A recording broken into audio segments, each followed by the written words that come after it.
At 06:27 hours on September 14, 1944, Staff Sergeant Robert Hayes crouched behind a battered Sherman tank near the outskirts of St. Lo, Normandy. He gripped his artillery gun, sweat stinging his eyes, listening to the distant roar of German Panzers advancing through mud-choked fields. The smell of burnt fuel and gunpowder hung in the damp morning air. Hayes knew that in the next few minutes, one miscalculation could mean death, for him or for the men relying on his fire. His comrades, younger and less experienced, peeked nervously from behind sandbags, trusting him to hold the line. He could feel the weight of every life in that moment, the metal of his shell cold and heavy in his hands. A Panzer IV emerged through the fog, its sloped armor glinting in the weak sunlight. Previous shells had glanced harmlessly off its side. Hayes didn't know if this time would be different, but he had a plan. A discovery he wasn't supposed to know. If it failed, every man in his platoon could die. Robert Hayes was 24 years old, a farm boy from Wichita, Kansas. Before the war, he tended wheat fields, rising before dawn, muscles hardened by years of labor.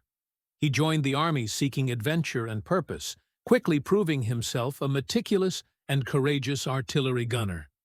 He kept a small notebook of trajectories, shell performance, and field observations, a habit no one else thought necessary. Hayes had been in Normandy for 3 weeks, witnessing the chaos of combat. Every day brought new missions, shelling enemy positions, countering tank advances, covering infantry crossings. He had yet to score a confirmed tank kill, despite being responsible for targeting dozens. Every missed shot gnawed at him, each glancing impact a reminder of the cost of error. The problem was simple, but lethal. The sloped armor of German Panzers deflected almost every shell. That fraction of a second misalignment meant death. Sergeant Philip Randall, 22, from Chicago, had been the first casualty. On September 10th, a 75mm shell glanced off a Panther, and Randall's Sherman erupted in flames. Hayes had watched him fall, helpless, the smoke filling his nostrils as he screamed. 2 days later, Corporal James "Jimmy" Olson, 21, from Des Moines, went down the same way. His tank had been hit while Hayes calculated the shot, and Olson's body was pinned under twisted steel. The frustration, the helplessness, had driven Hayes to study every angle, every shell, every previous failure. He knew there had to be a better way, one that didn't involve losing more friends. The Panzer armor was revolutionary. Sloped steel panels designed to deflect incoming fire made the Sherman's standard 75mm shells largely ineffective. Hayes quickly realized it wasn't lack of skill, it was physics. A shell hitting at the wrong angle would glance off harmlessly, leaving the crew alive but emboldened. A perfect hit required precision few gunners could achieve under fire. Bureaucracy made things worse. Field modifications were forbidden. Manuals declared the armor within specifications, and requests for angled shot training were ignored by higher command. The War Department refused authorization, citing warranty and liability issues. Officers enforced doctrine, but men died daily because the rules didn't account for real battlefield conditions. Another casualty, Sergeant Leonard "Lenny" Carver, 23, from Boston, had fallen on September 12th. A Panther struck his Sherman from a distance, its sloped side eating the shell's energy. Hayes listened to the radio crackle as Lenny called for backup, voice breaking. Hayes's stomach turned as the tank exploded. 37 Shermans had been lost in 6 weeks in his sector alone. Each loss sharpened his determination. He studied trajectories late into the night, experimenting with minor shell angle adjustments during exercises. He calculated elevation, angle, and the point of impact, noticing a consistent pattern. A slight deviation, just enough to meet the armor at the correct penetration angle, was the difference between life and death. Hayes had discovered it, but no one would let him apply it officially. Watching his friends die, he knew he had to act. On the night of September 13th, Hayes sat with Private Kenneth Ken Miller, 20, from Cleveland, who was shaking before their next mission. Ken asked, "Do you think anyone can stop them?" His voice trembled. Hayes looked at him, knowing the answer. He could, but it meant breaking every rule in the book. Court-martial risk, reprimand, possibly execution for insubordination, Hayes decided. He would adjust the shells himself. He would calculate the correct angle, modify the firing method, and ensure this last patrol had a chance to survive. Time was short.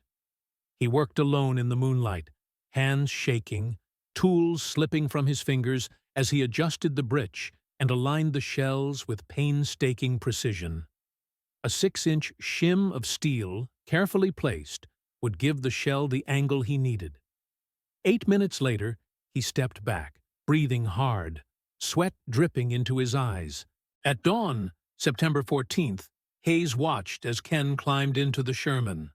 Heart pounding, he whispered, "If this fails, I'm responsible." The tank rumbled forward at 06:27 hours, engine growling, dust and smoke swirling in the morning light. There was no turning back. At 06:32 hours, Ken's Sherman moved into position. Enemy Panzers were spotted 800 meters away, advancing in line.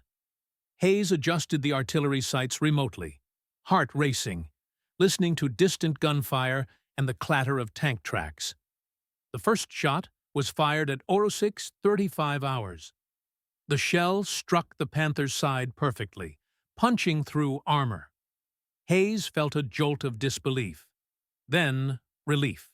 The enemy counterattacked immediately. 3 Panzers turned to flank them.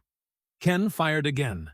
This time, the shell detonated inside the Panther, the explosion echoing across the field.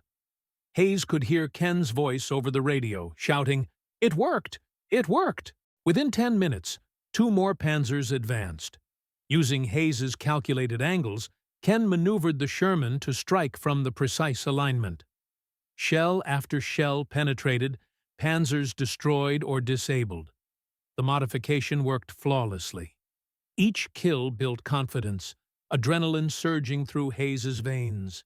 He could see the difference in Ken's handling, the way the tank responded instantly to commands. By 06:45 hours, 3 enemy tanks lay smoking.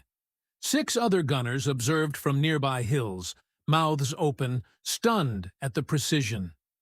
Hayes's secret method was proven in combat. Word spread quietly as the survivors replicated the adjustments. Every man who used the correct angle scored hits previously thought impossible. Within hours, other Shermans adopted the method. By September 16th, Hayes had instructed 4 other crews. Casualty rates plummeted. Enemy armor seemed confused, tactics failing. German commanders noted increased losses, adjusting strategies, but they didn't understand why their panzers were suddenly vulnerable. Command eventually discovered Hayes's modifications. Initial fury met him. Field manuals prohibited changes. Engineers tested it, confirming it was safe. The innovation was quietly accepted, integrated into doctrine, but Hayes received no official credit. By the end of September, Hayes's discovery had saved an estimated 50 American lives in Normandy alone. Enemy armor losses increased, morale among Allied gunners soared, and tactical doctrine began evolving based on his battlefield observation. Robert Hayes survived the war, completing 18 combat missions and returning to Wichita in 1945. Ken Miller lived as well, completing 12 more missions without a single casualty after Hayes's adjustment. Hayes never sought fame.